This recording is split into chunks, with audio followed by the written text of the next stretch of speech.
Hi అండి, ఎలా ఉన్నారు? నేను మీ సరోజ. ఈరోజు మన రెసిపీ వచ్చేసి కాకరకాయ వడియాలు. చాలా అంటే చాలా బాగుంటాయండి. షుగర్ పేషెంట్లకైతే చాలా మంచిది ఇది. కంపల్సరీ ఇలా చేసుకోండి. చేసుకుని సుధా ఈజీ. చాలా అంటే చాలా మంచిగా ఉంటాయండి. మనకు కాకరకాయ తినని పిల్లలు సుధా ఇలా చేసి పెట్టింది ఉంటే అట్టిగానే తినేస్తారు. అన్నంలో కాకుండా అట్టిగానే తినేస్తారు. కరకర అంత బాగుంటాయి. ఎలా చేసుడు అన్నది వీడియోలోకి వెళ్ళి అయితే చూసేద్దాము. చూడండి, మనకు వీటిని అట్లా క్రిస్పీ అయ్యేదాకా వీటిని వేంపుకోవాలి. వేంపుకొని తీసుకుంటే చాలా బాగుంటాయండి. అట్టిగా తినచ్చు. మనం ఇవి పప్పుచారుతోటి కానీ పెరుగన్నం కానీ రసంతో కానీ తీసుకునేది ఉంటే చాలా బాగుంటాయి. చూడండి ఎంత క్రిస్పీగా ఉన్నాయో.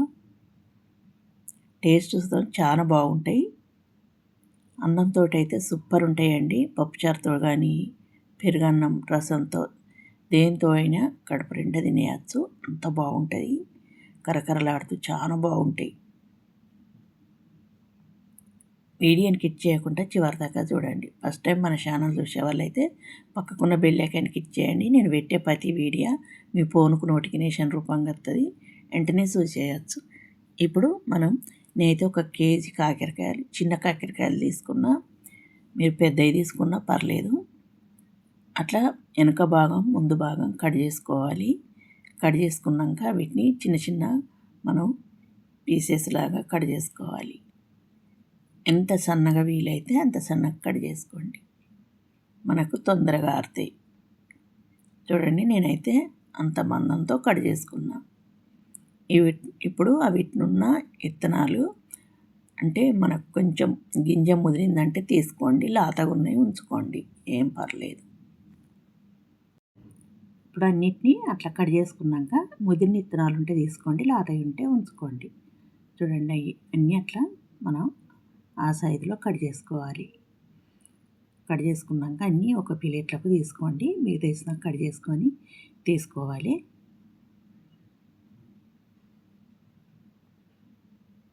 చూడండి, ఆ సైజులో కట్ చేసుకోండి, సరిపోతాయి.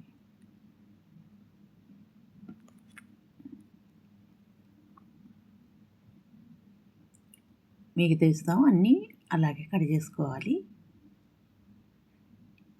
షుగర్ పేషెంట్లకు అయితే చాలా మంచివి అండి ఇవి. కాకరకాయ వడియాలు, గుమ్మడికాయ వడియాలు అవి పెడతారు కదా, సేమ్ అట్లనే ఉంటాయి ఇవి ఇస్తాము. ఇప్పుడు మనం అన్నీ కట్ చేసుకున్నాక ఒక డబ్బాలోకి తీసుకోవాలి. తీసుకున్నాక అందులోకి మనం కొంచెం సాల్ట్ను పసుపు తీసుకోవాలి. ఒక హాఫ్ స్పూన్ దాకా పసుపు, ఒక హాఫ్ స్పూన్ దాకా సాల్ట్ తీసుకోండి. వేసుకొని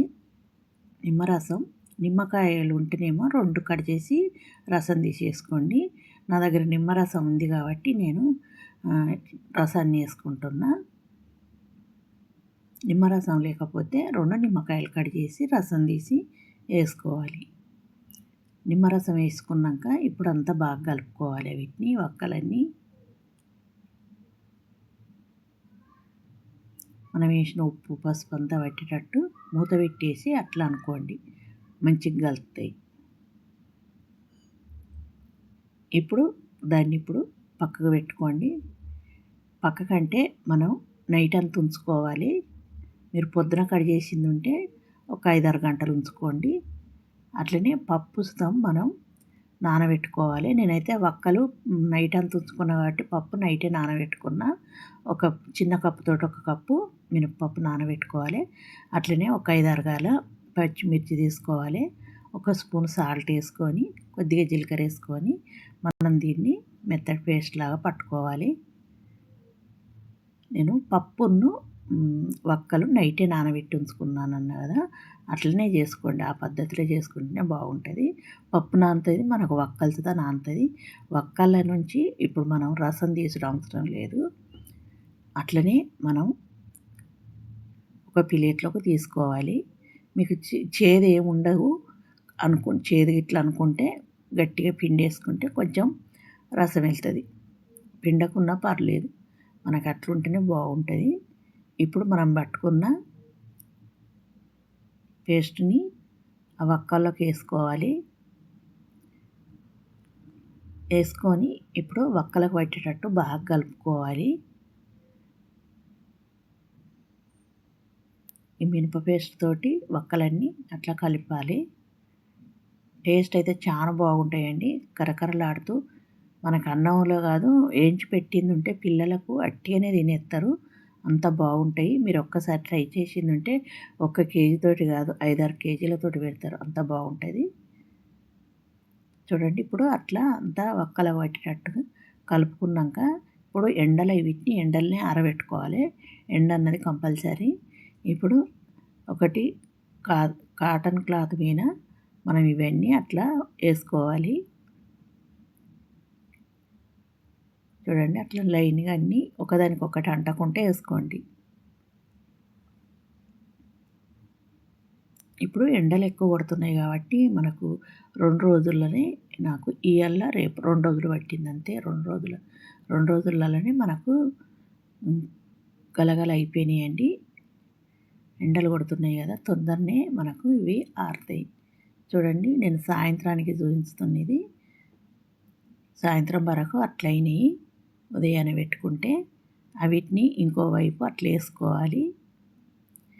వేసుకొని ఇంకొక రోజు వీటిని ప్లేట్లోకి తీసుకొని మనం వీటిని ఎండబెట్టుకోవాలి. క్లాత్ మీద అవసరం లేదు. ఇంకా ప్లేట్లో ఒకరోజు ఎండబెట్టుకున్నాక మనకు అట్లా అవుతాయి. చూడండి గలగల చాలా బాగుంటాయి. ఇప్పుడు వీటిని ఫ్రై చేసి తీసుకుంటే వేడివేడి అన్నంలో పప్పుచారుతో కానీ రసంతో కానీ తినేయచ్చండి. చాలా బాగుంటాయి. ఇలా ఒకసారి కంపల్సరీ మీరు ట్రై చేయండి. నచ్చిందంటే లైక్ చేయండి, షేర్ చేయండి, సబ్స్క్రైబ్ చేయండి. నా ఛానల్ సబ్స్క్రైబ్ చేసుకునే వాళ్ళు వెంటనే సబ్స్క్రైబ్ చేసుకోండి. మీ ఫ్రెండ్స్కి ఫ్యామిలీ మెంబర్కి షేర్ చేయండి. ఒక లైక్ ఇవ్వండి. మీరు ఇచ్చే లైక్తో నా వీడియో అయితే ఇంకా కొంతమందికి చేరుతుంది. ప్లీజ్ సపోర్ట్ చేయండి. చూడండి ఇవి ఫ్రై చేసినాక